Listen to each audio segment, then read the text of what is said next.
তোমাদের সবাইকে অনলাইন ক্লাসে স্বাগত জানাচ্ছি। আমি চঞ্চল মণ্ডল, প্রভাষক পদার্থবিজ্ঞান বিভাগ, সরকারি বিএল কলেজ, খুলনা।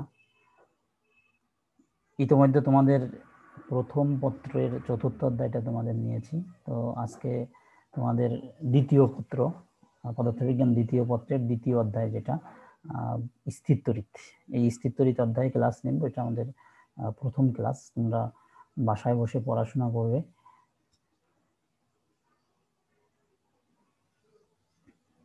আশা করি তোমরা সকলে বই কিনেছো, বইপত্র আছে, পড়াশোনা করবে। আর কোনো সমস্যা হলে আমাদেরকে জানাবে। এই ক্লাস শেষে আমরা যেটি জানতে পারবো, অর্থাৎ এই ক্লাসে আমরা যা পড়বো সেটি হচ্ছে আধান বা চার্জ কি, আধান বা চার্জ এটা কি, এটা সম্পর্কে আমরা জানবো।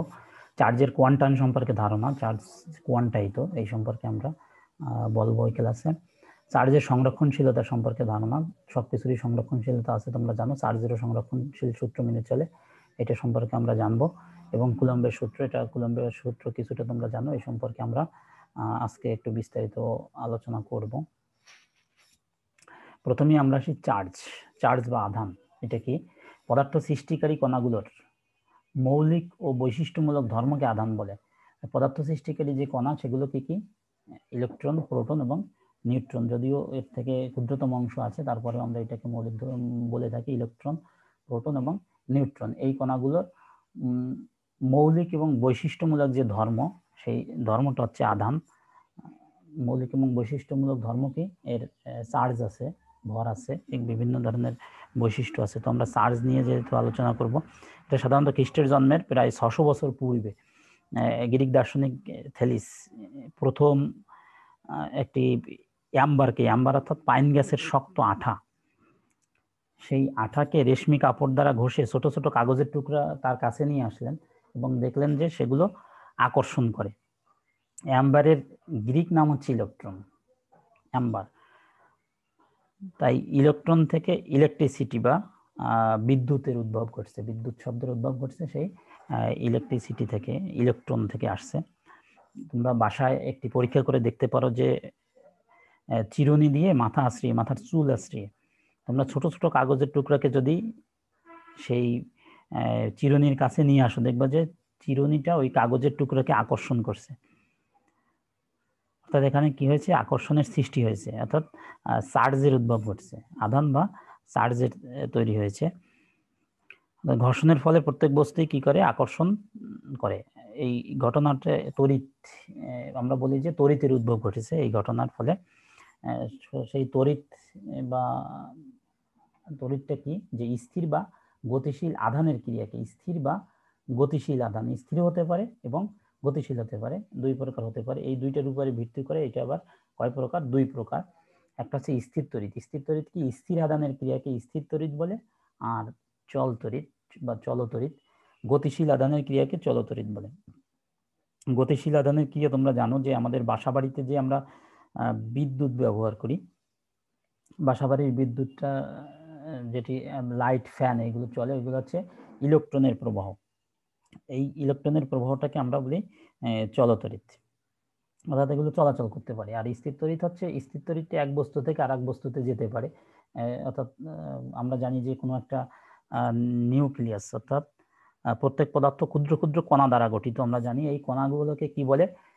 আমরা জানি পরমাণু বলে। পরমাণুর ভিতরে কি কি থাকে? পরমাণুর ভিতরে থাকে নিউক্লিয়াস, এবং নিউক্লিয়াসের বাইরে থাকে ইলেকট্রন। একটা পরমাণুর কেন্দ্রে থাকে নিউক্লিয়াস এবং কেন্দ্রের বাইরে থাকে ইলেকট্রন। আর নিউক্লিয়াসের ভিতরে থাকে প্রোটন এবং নিউট্রন, এই দুইটা থাকে, প্রোটন এবং নিউট্রন। আমরা জানি যে নিউট্রনের কোনো চার্জ নেই, অর্থাৎ চার্জ নিরপেক্ষ, এবং ইলেকট্রন হচ্ছে ঋণাত্মক চার্জে চার্জিত এবং প্রোটন ধনাত্মক চার্জে চার্জিত। কিন্তু সামগ্রিকভাবে আবার কি, একটা পরমাণু তড়িৎ নিরপেক্ষ, কেননা যতগুলো প্রোটন থাকে কোনো একটা পরমাণুর ঠিক বাইরের কক্ষপথে ততগুলো ইলেকট্রন থাকে, এই জন্য একটা পরমাণু সামগ্রিকভাবে চার্জ নিরপেক্ষ হয়।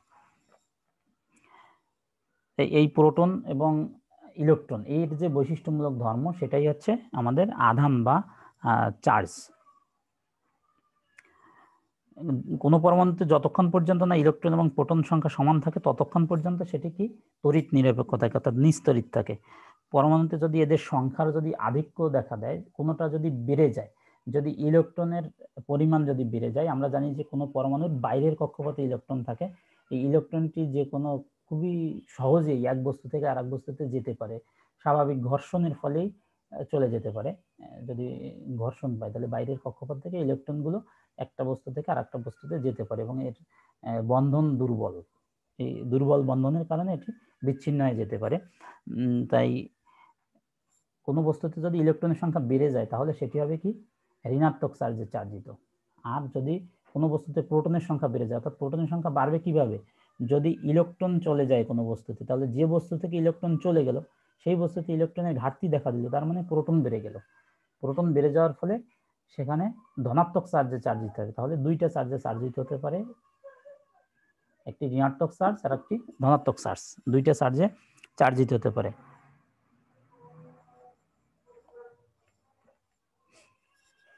আমরা জানি যে কয়েকটা পরীক্ষা আমরা কিন্তু জানি যে কাচদণ্ডকে যদি রেশমি কাপড় দ্বারা ঘষা হয়, কোন কাচদণ্ডকে রেশমি কাপড় দ্বারা ঘষলে কি হবে, রেশমের ইলেকট্রন আসক্তি কাচের চেয়ে বেশি।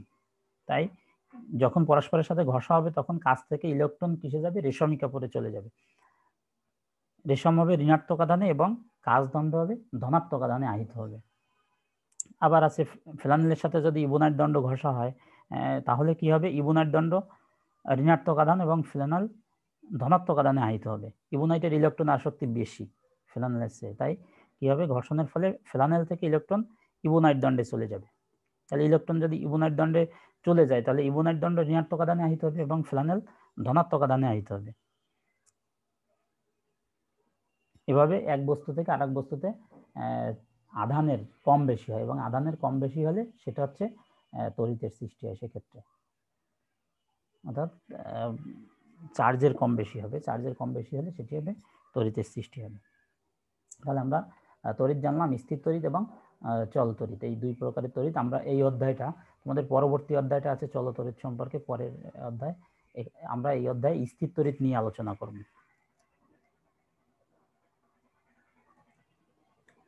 এরপরে আসে আমরা চার্জের কোয়ান্টাম। চার্জের কোয়ান্টাম কি, কোনো বস্তুর মোট আধান একটি ন্যূনতম আধানের পূর্ণ সংখ্যার গুণিতক, ন্যূনতম কার, ইলেকট্রনের আধানের পূর্ণ সংখ্যার গুণিতক। এই ঘটনা হচ্ছে চার্জের কোয়ান্টাম। ইলেকট্রনের আধান ই হলে কোনো বস্তুর মোট চার্জ কিউ সমান এন, এখানে এন হচ্ছে পূর্ণ সংখ্যা আর ই সমান সমান কত, 1.6 × 10⁻⁹ কুলম। অর্থাৎ ইলেকট্রনের আধান আমরা জানি যে 1.6 × 10⁻⁹ কুলম। এটা কিন্তু ইলেকট্রনের আধান হচ্ছে ঋণাত্মক। আর এন একটি পূর্ণ সংখ্যা, এন এর মান 0, 1 to 0 হতে পারে, কারণ 0 হলে কোনো চার্জ নেই, সেক্ষেত্রে চার্জিত না।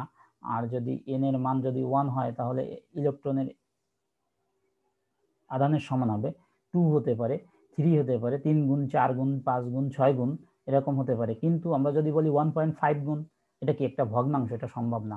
2.5, 3.5 অথবা 5 না বলে যদি আমরা বলি 1.2, 1.3, 1.4 এরকম কোনো ধরনের ভগ্নাংশ সম্ভব না, কারণ আমরা জানি কোনো বস্তুর আধান, অর্থাৎ আমরা দেখেছি যে ইবোনাইট দণ্ড, ফ্লানেলের কাপড় বা কাচদণ্ড, রেশমি কাপড়, এগুলো ঘষার ফলে কি হয়, একটি থেকে আরেকটিতে ইলেকট্রন স্থানান্তর ঘটছে। তাহলে ইলেকট্রন চলে যাচ্ছে, তাহলে ইলেকট্রনের চার্জ তো আমরা জানি যে এটা ইলেকট্রনের চার্জ। তাহলে ইলেকট্রন যদি যায় তাহলে কতটুকু যাবে, অবশ্যই পূর্ণ সংখ্যক ইলেকট্রন চলে যাবে। এই যে ঘটনাটা, পূর্ণ সংখ্যার ইলেকট্রন একটা বস্তু থেকে আরেকটা বস্তুতে স্থানান্তরিত হবে, অর্থাৎ আধান যাক বা থাকুক, যেটাই থাকুক না কেন সেটি হবে ইলেকট্রনের আধানের পূর্ণ সংখ্যার গুণিতক। এই ঘটনাটাই হচ্ছে আমাদের চার্জের কোয়ান্টাম।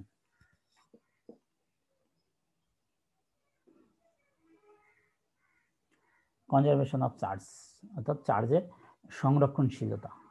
চার্জের সংরক্ষণশীলতা, আমরা সবকিছুরই সংরক্ষণ বা নিত্যতা, তাই তো আমরা বলি নিত্যতা সূত্র, সবকিছুই সংরক্ষণ বা নিত্যতা সূত্র মেনে চলে।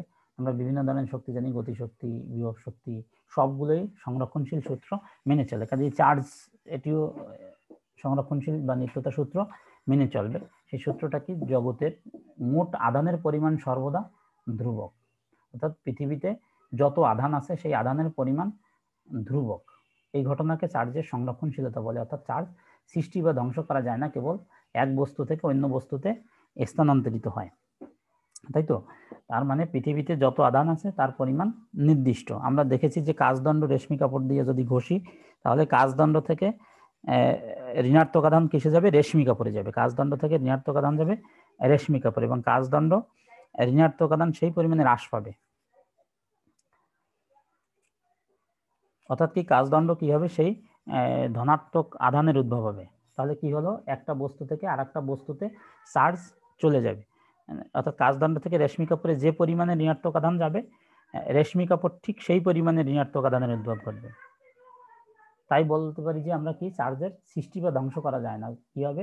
এক বস্তু থেকে অন্য বস্তুতে স্থানান্তরিত হয়, অর্থাৎ একটা বস্তু থেকে আর একটা বস্তুতে চলে যায়। চলে গেলে আমরা বলি যে চার্জের ঘাটতি হয়েছে। অর্থাৎ ইলেকট্রনের ঘাটতি হলে সেটি ধনাত্মক চার্জে চার্জিত হয়, আর ইলেকট্রন বেশি হলে সেটি ঋণাত্মক চার্জে চার্জিত হয়।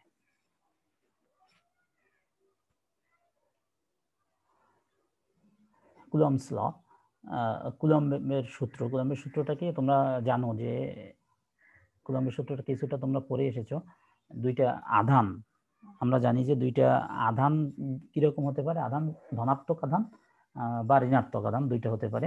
তো ধনাত্মক আধানটি যদি একই ধরনের দুইটা আধান হয়, অর্থাৎ ধনাত্মক দুইটা আধান অথবা ঋণাত্মক দুইটা আধান যদি হয়, তাহলে তারা পরস্পরকে বিকর্ষণ করবে। একই ধরনের আধান পরস্পরকে বিকর্ষণ করে। এবং বিপরীতধর্মী আধান, একটি ধনাত্মক একটি ঋণাত্মক আধান যদি হয়, তাহলে তারা পরস্পরকে আকর্ষণ করবে। দুইটা যদি বিপরীতধর্মী হয় তাহলে আকর্ষণ করবে। তাহলে এই ধরনের বল, দুইটা আধানের যে বল, সেটি আকর্ষণ বল হতে পারে অথবা বিকর্ষণ বল হতে পারে, দুটোই হতে পারে। আমরা নিউটনের মহাকর্ষ সূত্র দেখেছি। নিউটনের মহাকর্ষের সূত্রে কি ছিল? যে দুইটা বস্তুর মধ্যে আকর্ষণ বল, সেক্ষেত্রে কিন্তু ছিল শুধুমাত্র আকর্ষণ বল। সেই আকর্ষণ বলটা কি হবে? সেটা হচ্ছে মহাকর্ষের সূত্র, তাই তো? এখানে কিন্তু সেই একই রকম, নিউটনের মহাকর্ষের সূত্রটা যেরকম, এখানে কুলম্বের সূত্রটাও ঠিক একই রকম। শুধুমাত্র এখানে আকর্ষণ এবং বিকর্ষণ দুটোই হতে পারে, কারণ দুইটি বস্তু পরস্পরকে আকর্ষণ করে সবসময়, কিন্তু এখানে আধান বিকর্ষণও করতে পারে। তাই এই সূত্রটা কি, দেখো, নির্দিষ্ট কোনো মাধ্যমে দুটি বিন্দু আধানের মধ্যে, দুইটি বিন্দু আধান, বিন্দু আধানটা তোমাদের এখন বলছি না, বিন্দু আধানটা তোমাদের হোমওয়ার্ক দেওয়া থাকবে, তোমরা একটু বাসায় দেখবে, এই জন্য বিন্দু আধানটা বলছি না। বিন্দু আধানের মধ্যে ক্রিয়াশীল আকর্ষণ বা বিকর্ষণ বলের মান আধানদ্বয়ের গুণফলের সমানুপাতিক, এদের মধ্যবর্তী দূরত্বের বর্গের ব্যস্তানুপাতিক, এবং এই বল আধানদ্বয়ের সংযোজক সরলরেখা বরাবর ক্রিয়া করে। তাহলে কি বলা আছে? যে দুইটা বিন্দু আধান নিলাম, একটা Q1 এবং একটা Q2। মনে করি দুটি আধানের পরিমাণ Q1 এবং Q2 এবং মধ্যবর্তী দূরত্ব কত? D। তাহলে আধানের মধ্যে ক্রিয়াশীল আকর্ষণ বা বিকর্ষণ বলের মান কত হবে? সেই মানটা বলছে, দেখো, F সমানুপাতিক Q1 Q2 by D square. তাহলে কি হলো? যে দুইটার আধানের মধ্যে যে আকর্ষণ বা বিকর্ষণ বল, সেটি হবে কার কার উপরে ডিপেন্ডেন্ট? দেখো, এখানে আমরা বুঝতে পারি কার কার উপরে। আধান দুইটির পরিমাণের উপরে, Q1 এবং Q2 কি পরিমাণে আধান আছে সেই আধানের পরিমাণের উপরে নির্ভর করবে। তাদের মধ্যবর্তী দূরত্ব D, তাদের মধ্যবর্তী দূরত্বের উপরে নির্ভর করবে। এবং আধান দুইটি কোন মাধ্যমে আছে, যে মাধ্যমে আছে এই আধান দুইটি, তার প্রকৃতি কিরকম তার উপরে নির্ভর করবে। এই তিনটা জিনিসের উপরে এই কুলম্বের সূত্রটা নির্ভরশীল। তাহলে দেখো, এখানে আমাদের নিউটনের মহাকর্ষের ছিল F সমানুপাতিক m1 m2 by d square বা r স্কয়ার, আমরা যেটাই বলি না কেন, দুইটা ভরের উপরে নির্ভরশীল ছিল এবং মধ্যবর্তী দূরত্বের উপরে। এখানেও সেই একই, ওই সূত্র এবং এই সূত্র দেখো একই। এখানে দুইটা চার্জের গুণফলের সমানুপাতিক, দুইটা চার্জের গুণফলের সমানুপাতিক। অর্থাৎ চার্জ যদি বাড়ে, চার্জের পরিমাণ যদি বাড়ে, তাহলে আকর্ষণ বা বিকর্ষণ বলের মানও বাড়বে। এবং মধ্যবর্তী দূরত্বের বর্গের ব্যস্তানুপাতিক, তার মানে দূরত্ব যত বাড়বে এদের আকর্ষণ বা বিকর্ষণ বলের মান তত কমবে, এবং অনেক বেশি করে কমবে। কারণ কি, D স্কয়ার আছে, শুধু D না, কাজেই অনেক বেশি পরিমাণে হ্রাস পাবে। দূরত্ব যদি বাড়ায়, তাহলে এদের আকর্ষণ বা বিকর্ষণ বলের মান ব্যস্তানুপাতিক হারে হ্রাস পাবে, বর্গের ব্যস্তানুপাতিক হারে হ্রাস পাবে। তাহলে এখানে আমরা দেখছি যে একটা সমানুপাতিক আছে, সমানুপাতিক চিহ্নটা যদি উঠে যায় তাহলে কি হবে, একটা সমানুপাতিক ধ্রুবক আসবে। এই ধ্রুবকটার একটা নাম আছে, এই সমানুপাতিক ধ্রুবক, যাকে কুলম্ব ধ্রুবক বলে। এর মান আধানদ্বয়ের মধ্যবর্তী মাধ্যমের প্রকৃতি নির্ভর। এই মধ্যবর্তী মাধ্যম কোন ধরনের মাধ্যম আছে, কোন ধরনের পদার্থ আছে, তার উপরে নির্ভর করে। এই সমানুপাতিক ধ্রুবকের মানটা তার উপরে নির্ভর করে।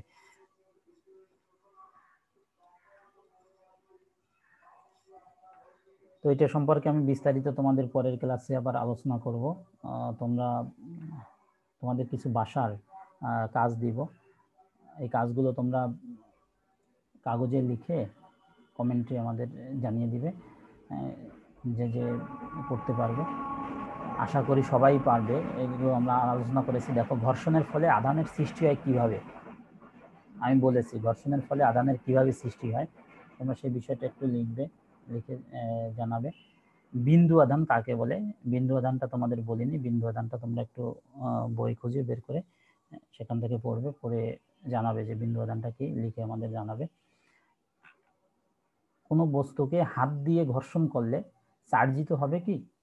আমরা জানি যে কোনো বস্তুকে যদি ঘষা হয়, যেমন কাচদণ্ড, রেশমি কাপড়, ইবোনাইট দণ্ড, ফ্লানেলের কাপড়, এগুলো যদি ঘষি তাহলে কি হবে, তারপরে চুল এবং চিরুনি যদি ঘষি তাহলে চার্জের উদ্ভব হয়। তাহলে কোনো বস্তুকে যদি আমরা এরকম হাত দিয়ে যদি ঘষি তাহলে চার্জের উদ্ভব হবে কি? এই বিষয়টা তোমরা একটু বইটই পড়বে, পড়ে এই বিষয়গুলো আমাদের কমেন্ট বক্সে জানাবে। তো তোমরা সকলে ভালো থাকো। তোমাদের সকলকে ধন্যবাদ সাথে থাকার জন্য।